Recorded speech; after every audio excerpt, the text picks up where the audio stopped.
Malam ini admin kedatangan tamu yang sangat spesial, tantenya Radit, Iya, Mbak Ratu. Rat Iya. atau Ratu ini? bisa juga dipanggil Rat, bisa juga Ratu. Oke, ini memang agak berat Mbak ya. Saya tuh bingung mau mulainya dari mana karena ini hal yang sangat sensitif teman-teman. Bagaimana perasaan keluarga pas pertama kali mendengar Radit jadi korban? Pertama kali dengarnya Radit jadi korban itu udah shocknya luar biasa, Mas. Nah, apalagi dikabarin sama anak saya, Ma, Raditnya pendarahan di bagian telinga, nggak henti-henti sampai muntah, bilangin kayak gitu. Ya. Aduh, kayaknya dunia rasanya seperti apa, Mas? Kebalik rasanya, Yes. hancur rasanya. Dan kami sekeluarga pun punya inisiatif untuk menjenguk Radit karena dengan keadaan yang seperti itu. Ya. Dikirimin foto, bahkan pendarahan yang dari telinga, juga pendarahan di bagian otak di 4 titik. Yes. Itu yang membuat kita terpukul sekeluarga. Kalau sudah sampai darah keluar dari kuping itu kan parah banget Mbak. Ya, Itu yang bilang ke Mbak keluar darah dari kuping itu Mbak lihat langsung atau gimana? anak saya Anak- kebetulan oke. sepupunya Radit. Oh, kuliah di Mataram juga? Iya, Oke. Itu dengarnya pas jadi korban Mbak ya? iya, udah di Bayangkara. Iya. Dia dirawat di Rumah Sakit Bayangkara? Iya, yang dari Puskesmas Nipa Mm-mm. langsung dirujukin ke Bayangkara. Iya. Pagi itu juga. Oke. Mbak tahu nggak apa namanya? Kalau Radit ini punya pacar? Sebelumnya kami sekeluarga nggak tahu. Ya.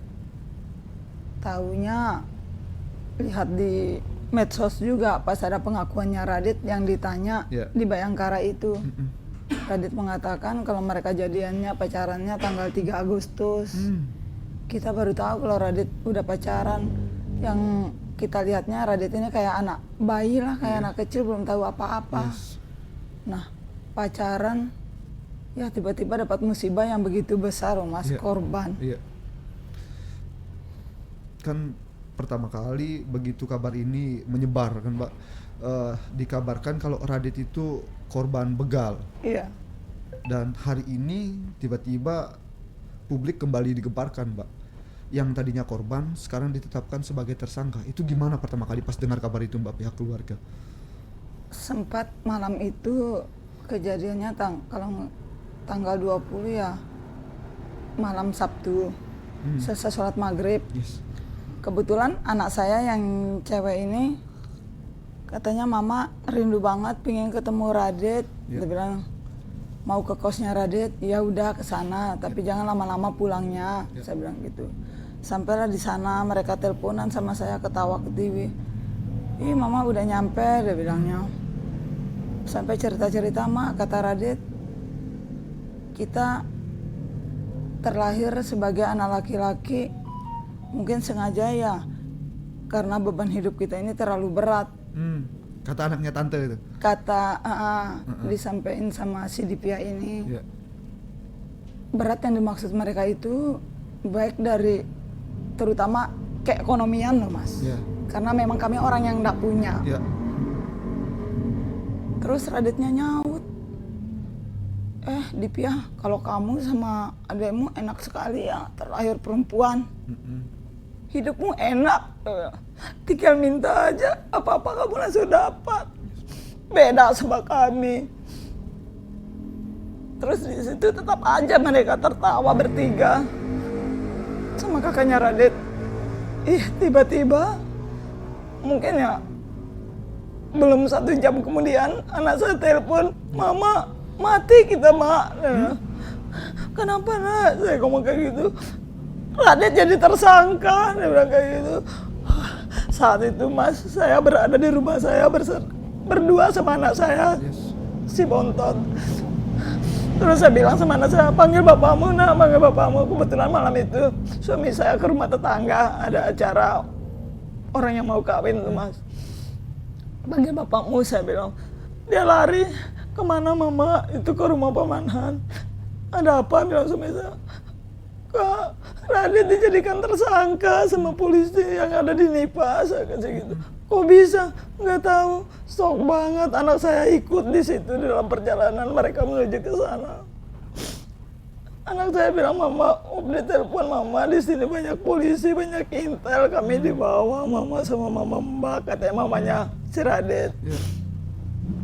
Itu penetapan Radit sebagai tersangka itu setelah hari keberapa Radit berada di dalam UGD, Mbak?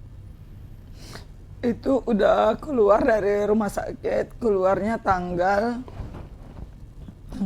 Kamisnya tanggal 5 Jumat 6 Sabtu 7. Tapi tante. Makasih. Ya. 7. Dia keluar dari rumah sakit hari Minggu tanggal 7 September. Tanggal 7 September. Berarti udah ada 2 mingguan lah. 2 minggu setelah keluar dari rumah sakit. Iya.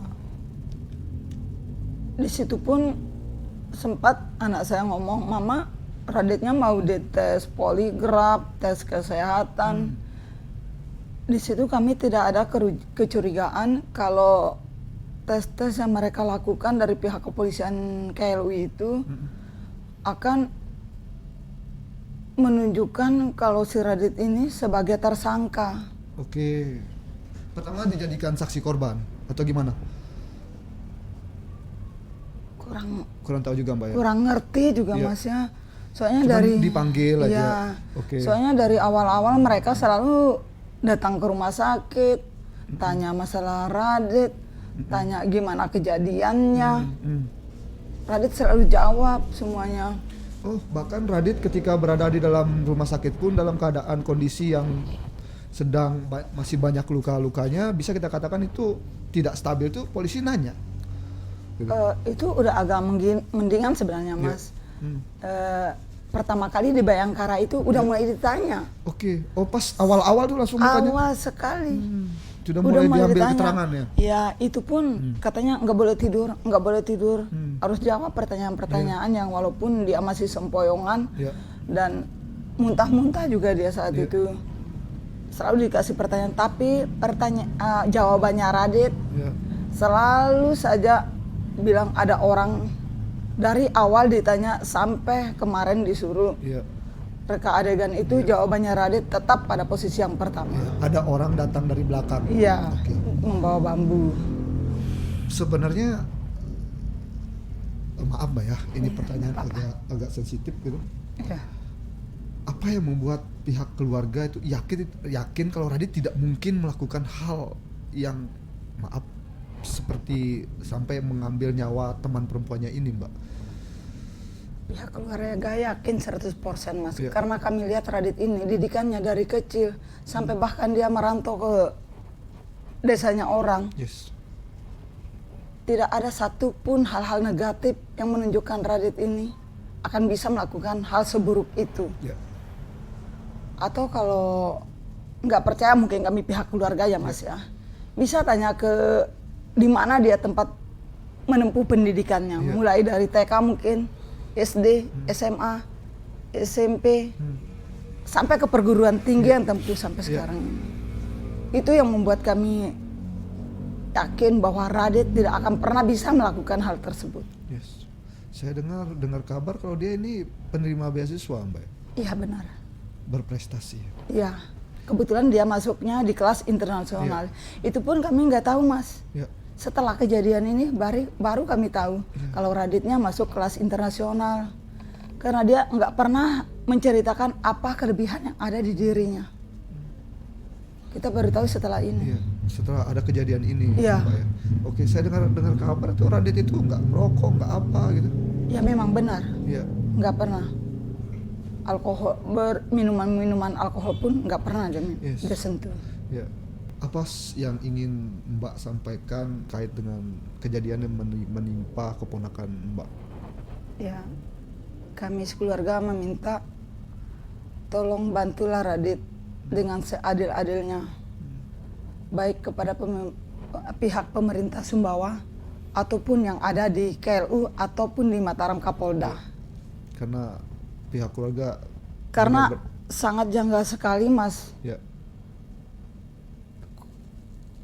sampai korban